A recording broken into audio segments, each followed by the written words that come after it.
سلام كبرات تخاتلتي فرسوات ميديا انكو عبد الحن متاخم نز channel حدش تزخونكم سبسكرايب لايك شير مقباركم اي ترسعوا بزي لما انا ازيو ان حنا حزنبره وددر ناي حانت محريتن ناي ادوناي حاونان سيف بزغبرو ناي زرنينت سراح ريخم يخم مچم نتاغوالا غريبو نت ريخم يخمچم ولا خم يجبر مبر اي تساخعلون حجله ادونا اي المرح زلو مالتي جن دحرزيو حزي ناو مودع نا مززام نا بقعيو مالتيو ات وددر نا تزازميو ام مززامو خباب مسفط حقن انتي غيرو مسيلكم سيفو ناب مدبيك تقربي خايلو مالتيو ياو زي قربلو مخنيات انتي مخانو خاني ادوناي بتعمي رجع بالبل منقد بتعم بالحقوس منقدي መልስ ይወለ ማለትዩ የዩቲናስ ዝግጅት ከቀረበ በኋላ እንግዲህ ያዶናይ አድናቂዎች ለምን ልጃችን አልቀረበም ሲሉ በሰይፉ ቤቤስ ላይ ጠይቀዋል። የኛ ሐሳብ ሁሉም እየመጡ ምረጡኝ እንዲሉ እድል ማመቻቸት ነው። ስለዚህ አታስቡ፣ እስከ ዝግጅቱ መጨረሻ ድረስ የተመረጡ ቲክቶከሮች እየመጡ ምረጡኝ ይላሉ። በነገራችን ላይ ዶናይን እንዲመጣ ግብዣ ቀርቦለታል። መጥቶ የምረጡኝ ቅስቀሳ ማድረግ ይችላል። ሴፍሻ ለምን አንተ ሾው መቅረብ እንደማልፈልግ በግልጽና በክብር ላስረዳ ፈልጋለሁ። አንደኛ ነገር በአካል ይህ ጥያቄ ለመጠየቅ መጀመሪያ ሰላምታ ስልክ አንደኛ በክብር አላወራኝም፣ ችላ ብላኛል። ኢትስ ኦኬ ሜቢ ቢዚ ሆነ ሊሆን ይችላል፣ ወይም ሌላ ሐሳብ ነው ኖሮ ሊሆን ይችላል። በጥሩ ነገር እንውሰደው። ሁለተኛ ጊዜ ከመኪና ወርጄ መኪና ውስጥ ነበር ካንተም አክብሬ መጥቼ ሴፍሻ እንዴት ነህ ሰላም ነው ወይ ብዬ ጠይቄ ዲቻ ቦይስ የሚባሉ ልጆች አሉ ከኔ ጋር ናቸውና ወደ አንተ ኢንተርቪው ቀርቤ እነሱ ሰው እንዲያውቃቸው ፈልጋለሁ ትንሽ ድጋፍ እንዲያገኙ ብዬ ጠይቄ ነበረ። የሰጠኸኝ መልስ ዝም ብለህ ነበር ያለፍከኝ። ኦኬ ችግር የለውም። ሶስተኛ ጊዜ ማናጀርህ ስልኬን ከሌላ ኢንፍሉዌንሰር ጠየቀ።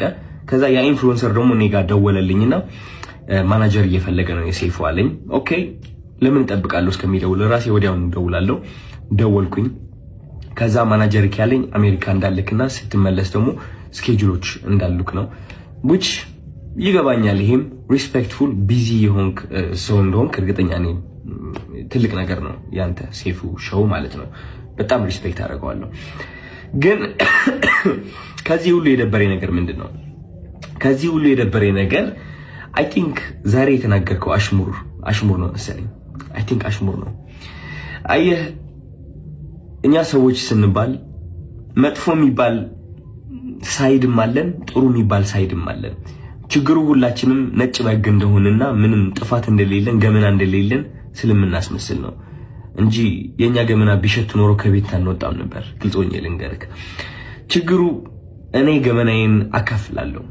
ይህ ገመና ማካፍለው ደግሞ ዝም ብዬ ስድ ሆኜ ለመታየት ሳይሆን በዛ ተመሳሳይ ገመና ታስረው ራሳቸው ሊያጠፉ የቀረቡ በጭንቀት ያሉ ሰዎችን ለማዳን ስል ነው ገመናዬን ያካፈልኩት እንጂ ጅል ሆኜ አይደለም። እና ዛሬ የተናገርከው ንግግር ደግሞ ይህ ገመናን እያነሳ ነበረ which is እነዚህ ቃላቶች ማለት ነው። ይህ ገመና ተጠቅመህ ደግሞ እንደኔ አይነት ያሉ ሰዎች ከሚዲያው ገሸሽ ማለት እንዳለባቸውና መደነቅ ወይም ከፍ ማለት እንደሌለባቸው መልእክት አድርሰሃል። ችግሩ ምንድነው መሰለክ ሰይፉ፣ የተናገርከው ነገርና ተግባርክ አንድ አልሆነም። ምክንያቱም በገመና ከሆነ ወይም ደግሞ በጥሩነት ከሆነ በነጭ በግነትና በእኔ ጥሩ ነኝ ምንም ጎደሎነት የለሆነ ዮናስ ወይም ደግሞ ዮኒ ማኛ ወደ ኢንተርቪው አታቀርበውም ነበር። ምክንያቱም እሱ ብዙ ሰዎችን እየሰደበ ሃይማኖትንም ይሁን በፖለቲካም በብዙ ነገር ሰዎችን እየጠላና እያወዳደቀ የኖረ ሰው ነው። ግን አይ ቲንክ በጥሩ እናስበውና ዮኒ ማኛ አንተ ወደ ሾውክ የጠራኸው ጥሩነቱን በማየት ነው ብዬ አስባለሁ እንጂ መጥፎ የሚባለው ያ ገመና ወይ መጥፎ የሚባለው ሳይዱ ብታየው እንዴት አድርገህ ታመጣዋለህ? ግን ጥሩ ነገሩ አይተህ ወደ ሾውክ አቀረብከው ማለት ነው። ችግሩ ግን እኔ ላይ እሱ ነገር አላደረግም። አይ ቲንክ ያ ሁሉ ጥሩ ያደረግኩት ነገር ሳታይ ያቺ ትንጥ የዋገመና ያልካት ነገር ጠርተክ የተናገርከው ነገር ተናግረሃል። ሰው ምን ልልክ ነው የምፈልገው ወደ አንተ ሾው መቅረብ የማልፈልገው ሳላከብርህ ቀርቼ ሳይሆን ወይም ሳልወድህ ቀርቼ ሳይሆን ኦፍ ኮርስ ወድሃለሁ፣ አከብርሃለሁ፣ እያየሁህ ነው ያደግኩት። ግን የተናገርከው ነገር ደስ አላለኝም። ይህ ነው ከጥሩነቴ መጥፎነቴ መርጠክ ስላየክ ደብሮኛል።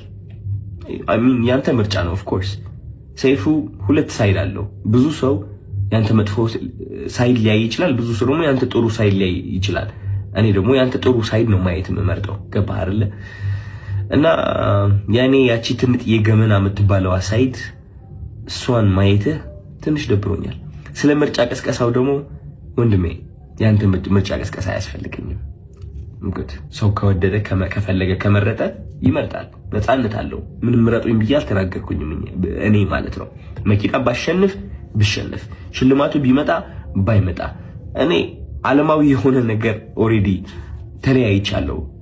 አሚን ባለባበሴ፣ ባነጋገሬ፣ በፀጉር ስታይሌ ዓለማዊ የሆንኩኝ ሰው ልመስል እችላለሁ። ኦፍ ኮርስ ዓለማዊ ነን ሁላችንም፣ ግን ከመንፈሴ ጋር ግንኙነት አለኝ። ሰው ይህ ዓለማዊ ነገር ሊያስደስተኝ ወይም ሊያሳዝነኝ አይችልም። የሰው ጭብጨባ ወይም ደግሞ የሰው ጥላቻ ሊያወድቀኝ ወይም ከፍ ሊያደርገኝ አይችልም። ኦሬዲ ወድቄ ነበረ፣ አሁን ተነስቻለሁ። ሜቢ ልወድቅም እችላለሁ። ከዚህ ዓለም ነገር ተላቅቄያለሁ። ምክንያቱም ዋናው ስቃዬ እዚህ ዓለም ላይ ነበረ።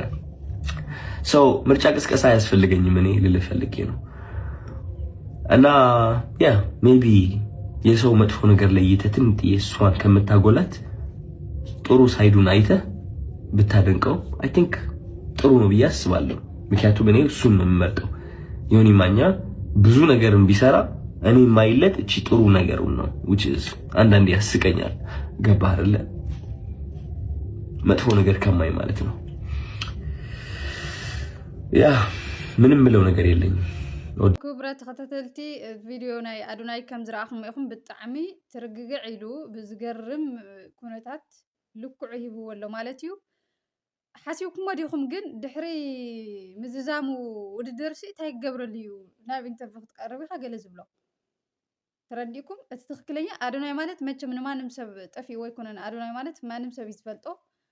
ሓንቲ መዓልቲ ንትግራይ እኳ እንታይ ገይሩላ ይፈልጥ። ኣብ ትግራይ እንታይ ዝተፈለየ ነገር ወይ ዝኾነ ነገር ገይሩ ይፈልጥ እስኪ ወይ ንዝተፀገሙ ዝኾነ ነገር ሂቦ ይፈልጥን ወይ መብዛሕትኦም ኣነ ዝሪኦ ሲ ቪድዮታት ዝተቀረፀ ገለ ዝሪኦ ሲ ኣብ አዲስ አበባ ኣብቶም ኣምሓርኛ ዝናገሩ ገለ እዩ በቃ ንምንታይ ኢትዮጵያዊ ኢሉ ስለ ዝኣመን በቃ እምበር ብፍሉይ ኣብ ሃገረይ ዘይገበርኩስ ኣብዚ ክገብር ኣይብልን። ሕጂ ኣነ ከምኡ እየ ዝብል ምክንያቱም ዝተፀገመ ህዝቢ ኣለኒ ኣብ ጎደና ዝሓድሩ ብሰንኪ ዝኩናት እዝዩ ብሰንኪ እሳቶም ዝፈጠርዎ ሽግርን መከራን ኣብ ልዕልና ዝገበርዎ ፅንተት እስካብ ሕጂ ህዝቢ ትግራይ ተንጠብጢቡ ፈቆዲኡ ተደርቢ እዩ ዘሎ ሓቂ ነው። ስለዚ በተለይ ኣብዚ ሕጂ ሰዓት ገንዘብ ረኺበስ ብዛዕባ ህዝቢ እየ ክሓስብ እምበር ብዛዕባ አዲስ አበባ ብዛዕባ ገለ ኣነ ኣይሓስብን ኣይመሓሰብኩን ነይረ።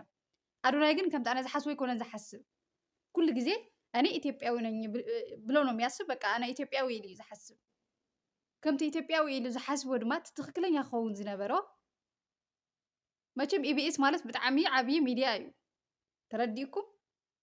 ንኩሉ ህዝቢ ኢትዮጵያ ዝሓቆፈ ሚድያ እዩ። ናይ ዘረኝነት ወይ ገለ ይኮነን። አዶናይ ድማ አዶናይ ማለት ሓደ መብዛሕትኦም ዝሰርሖም ቪድዮታት ብምንታይ እዩ ዝሰርሖም? በአማርኛ እዩ ዝሰርሖም። ብትግርኛ ኮለ ይሰርሕ ሞር ቪድዮታት ብምሉኡ ሕዚ ተሪኢኹም አማርኛ እዩ። ንምንታይ? ኢትዮጵያዊ ኢሉ ስለዝሓስብ እዩ በቃ ኩሉ እቲ ህዝቢ ክመሃረሉ ኢሉ ስለዝሓስብ ኩሉ ኢትዮጵያውያን ክመሃረሉ ኣለዎም ኢሉ ስለዝሓስብ በአማርኛ ኢሉ ዝሰርሖ ካብኡለለ ማለት እዩ። ኩሉ ደግ ነገር በቃ ሓሪፍ ዝኾነ ስራሕ ወይ ለሆነ ፅቡቅ ነገር ክረድእ ዝደለየ ሰብ ወይ ገለ ድዩ ኣነ መብዛሕትኦም ኣብቲ ኣማርኛ ዝናገሩ ሰባት የልርኢ ኣብ ትግራይ ርኢ ይፈልጥ። እዚ ኩሉ እናገበረ ከሎ ትክክለኛ ብዘረኝነት ወይ ብዓዱ ከወዳድርዎ ተዘይሓስቡ ነይሮም ወይ ተዘይሓስብ ነይሩ ሓደ እሱ እዩ ልመርሕ ነይርዎ ዶ ልመርሕ ለሎ እዩ ክቐርብ ልግብኦ ክቐርብ ትኮይኑለ ማለት እዩ። ወይ ለለ ስቕ ምባል ወይ ለለ ንክልቲኦም ክቐርቦም ነይርዎም። ስለምንታይ እሱና መርሕና ሃለ ንዓኣ ዘቕረባ መሪሕዋ ስለዝኾነ ክትምረፅ ስለዝደለየ እዩ በቃ እሱ ንዓኣ ምስ ኣቕረባ ለለ ብጣዕሚ ሪኢኹም ኢኹም ሞር እንደየናይ ቁፅሪ ወሲኻ ምልሓደረት ማለት እዩ። ሕልፊ ሓሊፎም እሱ ጥራይ ኣይኮነን እንታይ ገይሮሞ ውዕል ሕድር ኢሎም የዕፅዮም ሃምሌ ምረፅ ገይሮሞ 24 ሰዓት የዕፅዮም እዮም ተዓፅዩ እዩ። እዚ ኩሉ ክግበር ከለለ ወላ ሓደ ቪድዮ ይሰርሕ ንሱ ተረዲእኩም እሱ ናይ ባዕሉ ኣለዎ ኩላትና ክንበሽቕ ከለና ኩላትና ክንናደድ ከለና ናይ ባዕሉ ነይርዎ ይዝሮ ቪድዮ ይሰርሐን ግን هندينا زرنيا مخانو ويد ما هندينا بعد لتجرايسي لتجراي تسلي سلا زلوا إمبركم جيرو لتجراي تسلي سزيه لوس سبزيس فتيمو خم أجبر يخلي نيرو حزد حرود درست هاي جبر اللي يقرب عليكم منامن سيف زرنيا نوالو منام زرنيا أنا هاون ما وكي على بناجر مالتنا جبا بتأم زرنيا أنا عند يا حدا ناي عبي ميديا سب كوم أيكونه إبيس مالت ساني كون كزاربلو بعلها تزاربلو بدن بغيركا مالتي እና ጭራሽ አዶናይ ዝሰርሖም ስራሕትስ ሃምሌ ይድነቕካዮም በቃ ከም ዘይደለኻዮም ብሱርለስ ንህዝቢ ምንም ዓይነት ጠቃሚ ሃምሌ ይኾኑ ይጠቕሙ ሃምሌ ይኾኑ ተናጊርካ ጭራሽ ካብ ሶሻል ሚድያ ልስ ክገልል ከም ዘለዎ ኢኻ ተዛሪብካና ካብዚ ደኣሞ እንታይ ክንመሃር ንሕና ደኣሞ ካብዚ ንላዕሊ ዘረኝነት እንታይ ኢሉ ዳ ስለዚ ጭራሽ ካብቲ ሽልማት ሓሊፉሲ كافت ميديا كإلا خم زلوا منهم عينت تقام سبهم لي خونه إخنا جير كنا هم عينت جني خونه أدوناي بوزحات حسابات بوزحات سبات حسابات الفتو وهزبو مولو و كلاتنا تجارو واجوات كنا بالكلناكو خبانا على واجوات زبالو مالتي تمام حريات ناقرتيو أدوناي ممرت على بتي لهم وي زبالو كون السميو سلازي